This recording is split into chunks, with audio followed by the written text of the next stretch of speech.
Hello, we're going to read the book Bear Snores On by Karma Wilson and Jane Chapman. I love the bear books. You got it. There's our title page. Bear Snores On. In a cave in the woods, in his deep dark lair, through the long cold winter, sleeps a great brown bear.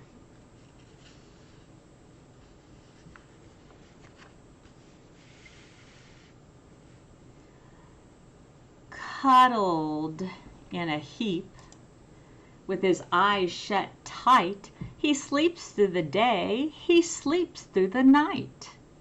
The cold winds howl and the night sounds growl, but the bear snores on.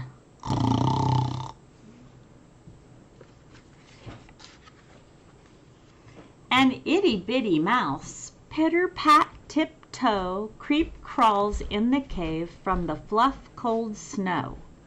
Mouse squeaks, "Too damp, too dank, too dark," so he lights wee twigs with a small hot spark.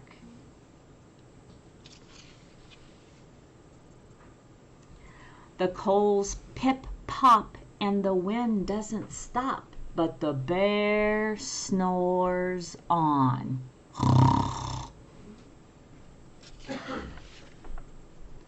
Two glowing eyes sneak peek in the den.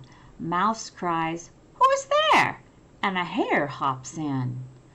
"Ho, Mouse," says Hare, "long time no see." So they pop white corn and they brew black tea.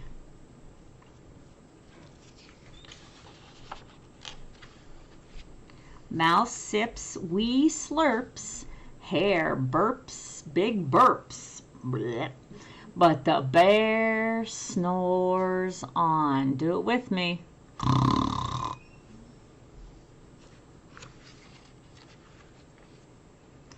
A badger scuttles by, sniffs at the air. "I smell yummy yums, perhaps we can share." "I've brought honey nuts," Badger says with a grin. "Let's divvy them up, cozy down and dig in."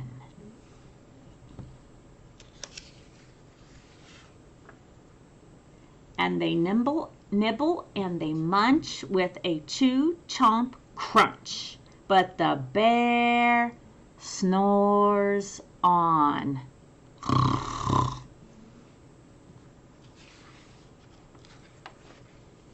A gopher and a mole tunnel up through the floor, then a wren and a raven flutter in through the door.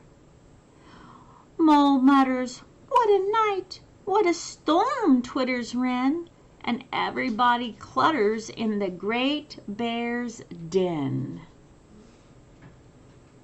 I wonder what bear's doing. They tweet and they titter, they chat and they chitter, but the bear snores on.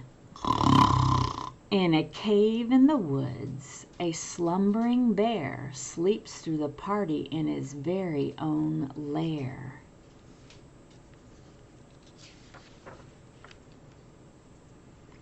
Hare stokes the fire, mouse seasons stew, then a small pepper fleck makes the bear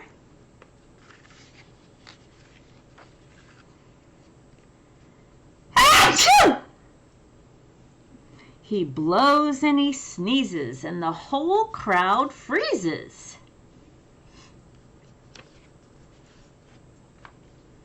And the bear wakes up. Bear gnarls and he snarls. Bear roars and he rumbles. Bear jumps and he stomps. Bear growls and he grumbles.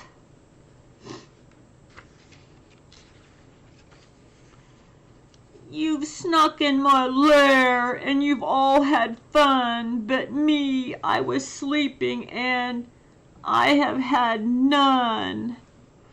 And he whimpers and he moans, he wails and he groans, and the bear blubbers on.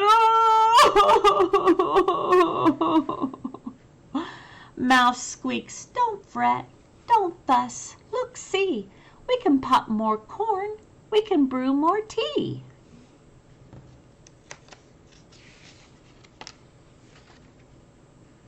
Bear gulps, bear gobbles, he sighs with delight.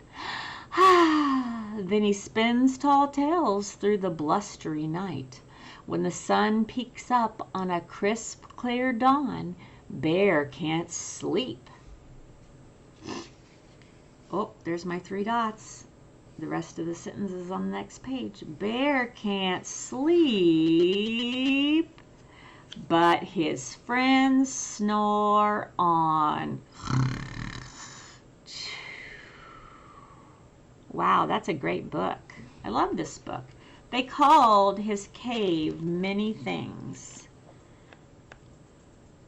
And his cave is kind of underground a little bit. There's a cave, and they also called it a lair. That's another name for cave. And let's see. There's some other things that I need to point out to you. When the rabbit came in, they didn't call him a rabbit. They called him a hare. So that's not it's not the hair on our head. It's the hair means another name for a rabbit.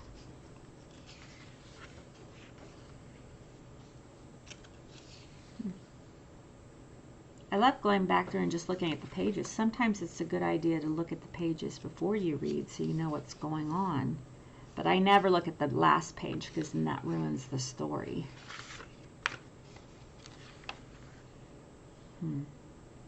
Oh, they also called the cave a tunnel. It's kind of a tunnel. And they called it a den. That's why when we have tricky words, when we're reading, we go back and we reread and put something else in. Because sometimes it makes sense with the word we're using, but they use a different word because there's many words that mean the same thing.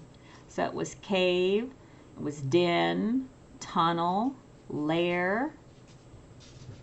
Batman had a cave, Batman had a lair. Same thing. The end.